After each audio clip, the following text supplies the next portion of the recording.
The United Nations Security Council called a meeting for next Monday, December 29th, following Israel's recognition of Somaliland's self-proclaimed independent state. President Putin of Russia warns that the country will achieve its objectives by military means if Ukraine refuses a peaceful solution to the conflict, urging Kiev to resolve differences through dialogue.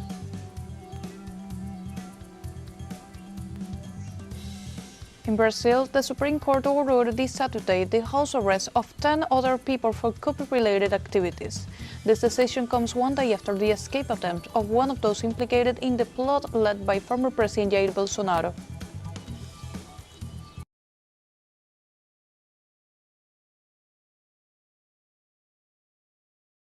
Fernanda from the Telesur Studios in Havana, Cuba. We begin with the news. Stay with us.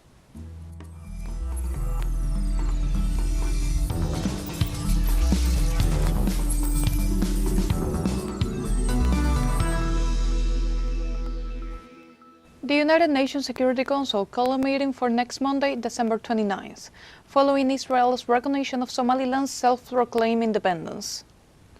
Benjamin Netanyahu's government has recognized the separatist region in northern Somalia as an independent state, defying global consensus and ignoring the international community's view that it is part of the Federal Republic of Somalia. The Somali government sees this as an attack on its territory, while others see it as a dangerous precedent. The United Nations Security Council meets amid questions of the ability to curb violations of international law and sovereignty by unilateral actions.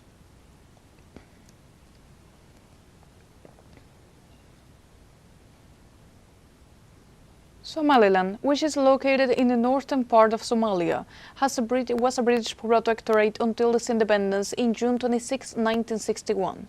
5 days later, it merged with the Italian Somalia, that gained its independence shortly before the merging.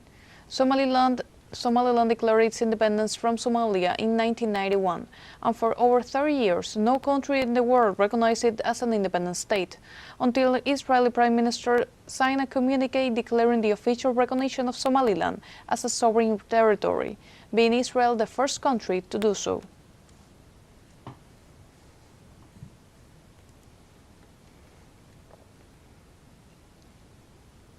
For his part, Somalian President Hassan Sheikh Mohamud condemned Israel's recognition of Somaliland, describing it as an illegal action in violation of international law. He emphasized that Somalia and its people are one and the same, and therefore cannot be divided from afar. President Mohamud pointed out that the statements made by the Israeli Prime Minister Benjamin Netanyahu are illegal in recognizing the region of Somaliland.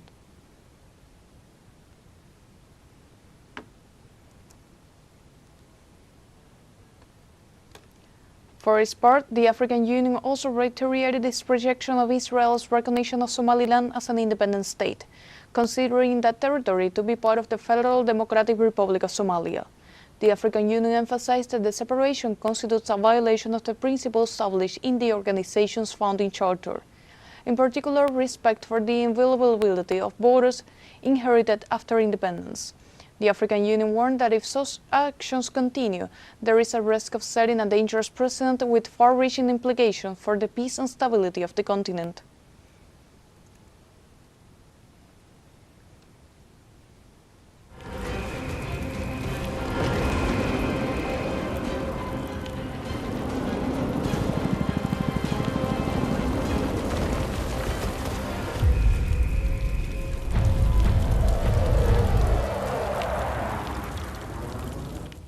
In Palestine, the Israeli army is imposing a total blockade, mass interrogations and demolitions, leading to the forced displacement of civilians. The city of Kabaetia, south of Jenin, is suffering under a total military siege imposed by the Israeli occupation forces for the second consecutive day.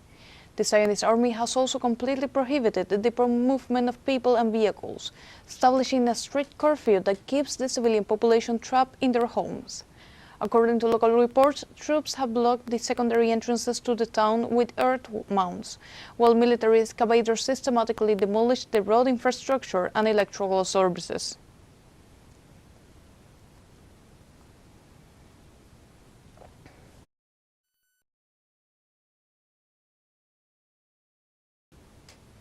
Meanwhile, in Palestine, the collapse of the healthcare system puts 55,000 pregnant women at risk amid Israeli genocide.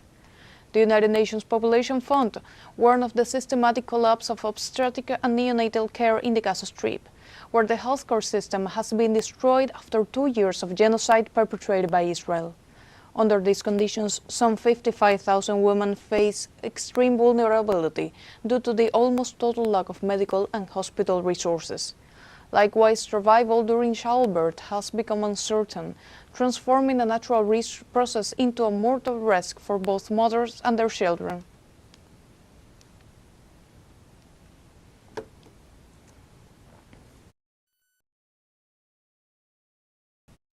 Different social organizations have denounced the kidnapping of Mohamed Farah, who has been detained by Jordanian authorities without charges. Jordanian authorities are holding Mohamed Farah, a journalist for Al Mayadeen and member of the Arab National Congress, without announcing any reasons for charges. His family is unaware of his whereabouts and legal status. Farah is known for his positions in defense of truth and justice, as well as for his firm defense of the Palestinian cause. It should be noted that his arbitrary arrest without a declared legal reason or a fair trial represents a flagrant violation of fundamental rights and international conventions.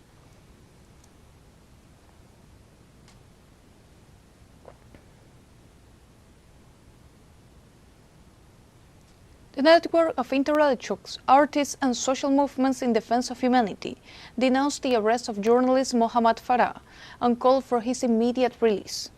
In a statement, the organization said, "The network of intellectuals, artists, and social movements in defense of humanity condemns the arbitrary and completely unjustified detention of journalist Mohamed Farah, a member of the pan-Arab media outlet Al Mayadeen, who remains missing after police officers separated him from his family at the Queen Alia International Airport in Jordan."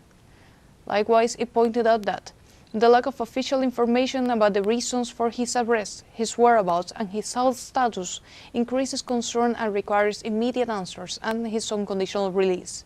We therefore join the voices around the world in solidarity with the family of Mohamed Farah, his colleagues, and the entire journalistic community, which faces the uncertainty of not knowing where he is. We call on the competent authorities to respond urgently and release this man, whose crime is to shine a spotlight on the crimes of imperialism, and we call on the international community to remain vigilant. Mohamed Farah's freedom is an imperative that cannot wait.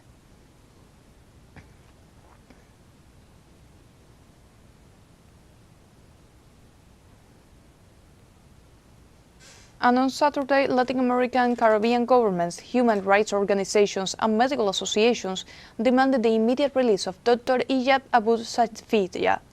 The Palestinian physician and hospital director has been held by Israel since early December. Activists collected signatures for a petition to the international community of the Red Cross outside the Venezuelan Foreign Ministry. The Gas and Health Ministry reported that Abu Safiya was arrested during an Israeli raid on Al-Aya Arab Hospital in Gaza City. He had been coordinating emergency surgeries there and amid severe shortages of fuel, blood, and anesthesia.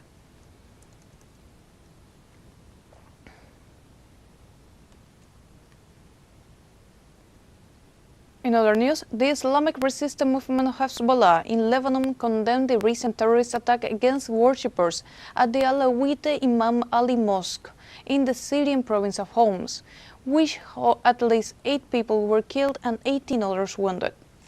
This is the latest attack in a campaign targeting the Syrian minority group since last year, following the fall of Bashar al-Assad government.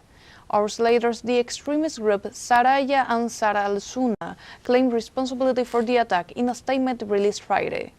Hezbollah denounced the heinous crime against Syrian civilians performing their Friday prayers in the holy month of Rajab. They describe it as a grave violation of religious sanctity in a nation blood dry by more than 10 years of civil war.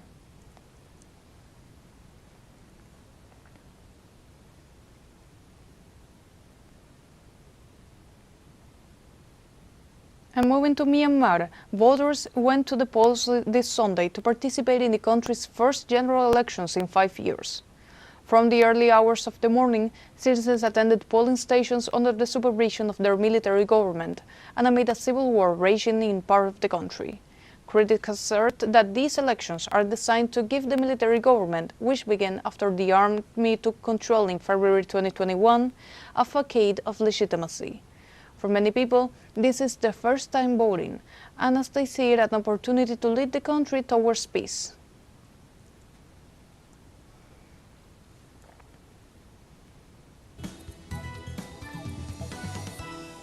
And now we have a short break coming up. But first, remember you can join us on TikTok at Telesur English, where you will find news in different formats, news updates, and more. We'll be right back. Stay with us.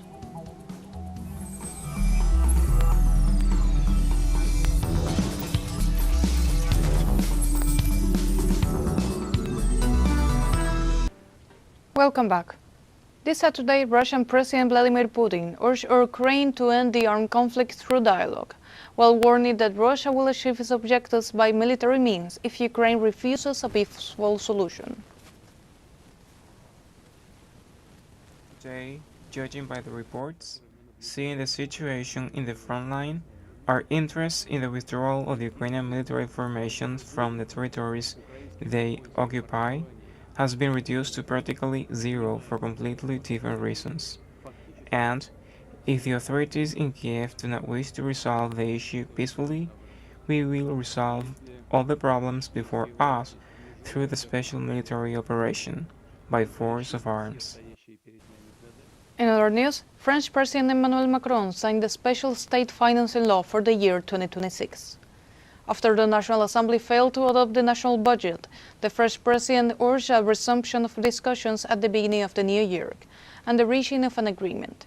This budget is intended to guarantee minimum state expenditures, including tax collection. Meanwhile, the Ministry of Economy emphasized the need to adopt the state financing law as soon as possible, since the longer the special law remains in effect, the more it will cost the state.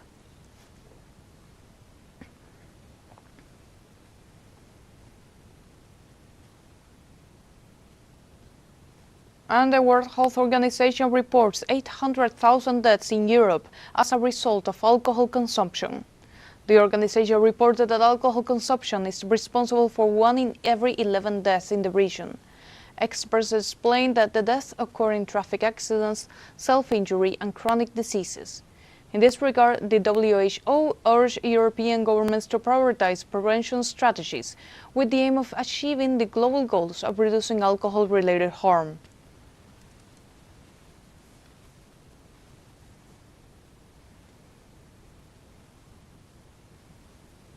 Moving now to China, the railway network achieved a global milestone in connectivity and regional technological innovation. Following the inauguration of the line connecting the north with the northwest, China surpassed the barrier of 50,000 kilometers of operational high-speed railways. International experts affirm that the construction of the railway networks in China has succeeded in integrating remote regions with the large urban centers in record time. Beijing once again demonstrates the shift towards quantitative expansion with a focus on high quality, prioritizing technological sovereignty and energy efficiency.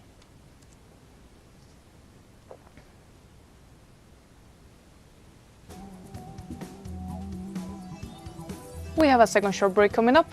Before, we invite you to visit our Facebook page at Telesur English.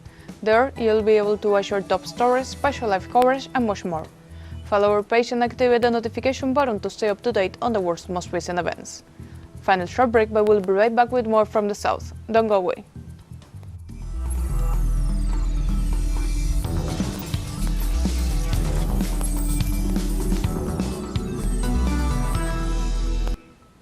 Welcome back to From the South.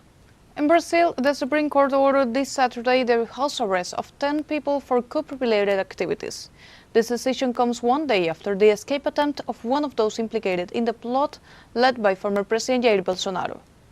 The federal police carried out a measure determined by Justice Alexandre de Moraes to prevent new escape attempts. The measure was carried out against 10 defendants whose sentences are still subject to the appeal.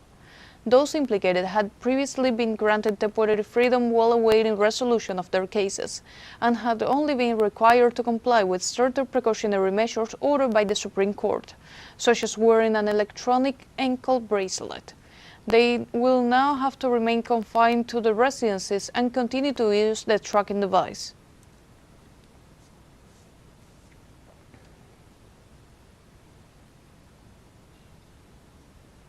Also in Brazil, an ultralight plane pulling an advertising banner crashed into the sea of Copacabana Beach in Rio de Janeiro on Saturday afternoon, killing the pilot.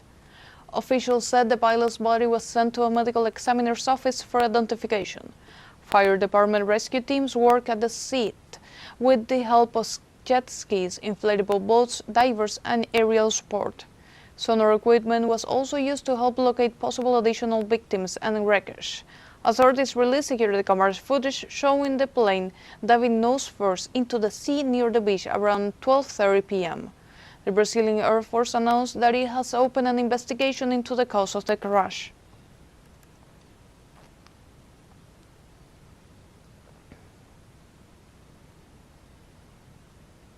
Meanwhile, in Argentina, the education and agriculture unions condemned the 2026 budget, which was approved last Thursday after 9 hours of debate, with 46 in favor, 25 against, and 1 abstention. Despite some of the members of Congress expressing resistance, they gave the green light to what is now yet another tool for Javier Milei's government. Since the president introduced it in September, there have been complaints that it will lead to further cuts in social benefits and provide more advantages to the wealthy. Following this approval, university and scientific technological unions claim that Article 30 eliminates funding minimums for education, science and technology, thereby endangering the country's academic year, research and productive development.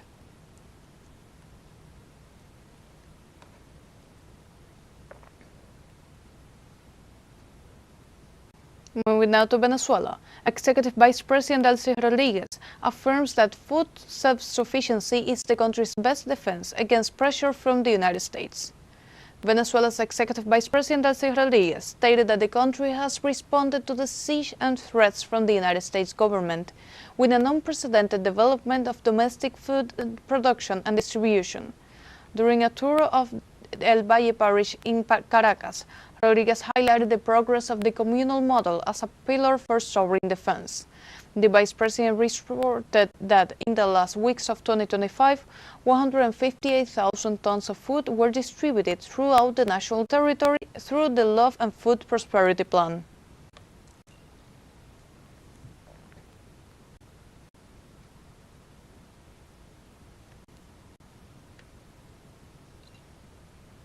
On Saturday, the Chilean police reported the arrest of a woman operating a clandestine laboratory of manufacturing cocaine-based paste in her home in the city of Angol.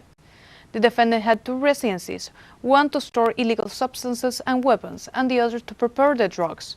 During the raid, authorities seized 7,000 doses of cocaine, valued at approximately $40,000 on the black market. They also seized high-end cell phones, cash, and containers of packaging for caustic soda, muriatic acid, and sodium bicarbonate powder. They also seized trash cans in which the defendant mixed these ingredients to bulk up the drugs. The Robbery Investigation Brigade of Angol, a city in the south of the country, carried out the operation.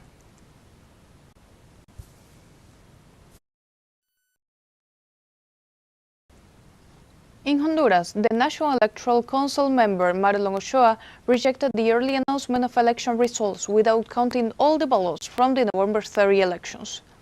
The National Electoral Council met to define the special counting mechanism and the levels of deputies and municipal corporations, just 3 days before the official declaration of the results. For his part, Marlon Ochoa warned that he will not accept any official declaration of results unless all the vote count records have been counted.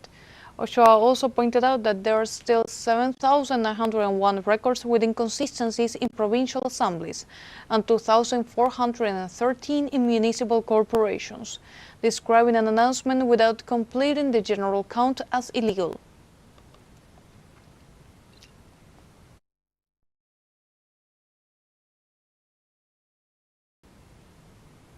Also in Honduras, the Liberty and Refundation Party Secretary General Manuel Zelaya urged the people to mobilize on Monday, December 29th, to protest the election fraud orchestrated by the bipartisan system in the National Electoral Council. On social media X, Zelaya said, "The delays caused by the bipartisan system in the National Electoral Council are obvious, and the fraudulent plot involving the 26 audio recording continues in order to disregard the irrefutable victory of Jorge Aldana, who is standing guard with his records in hand, demanding a vote-by-vote count. The more than 9,000 contested records at the national level among mayoral and deputy candidates in the primaries will not be counted either. If the people do not mobilize because it is Christmas, the militancy of the Libre Party, out of good conscience, must mobilize this Monday at the National Institute of Professional Training at 4 p.m. to support Aldana in peaceful, not violent and democratic resistance. They are already applying the Trump 2025 algorithm wins Honduras-style elections."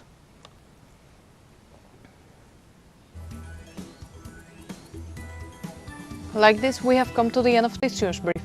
You can find this and many other stories on our website at telesurenglish.net and join us on social media. We're on Facebook, X, Instagram, Telegram, and TikTok. For Telesur English, I'm Sophie Fernandez. Thank you for watching.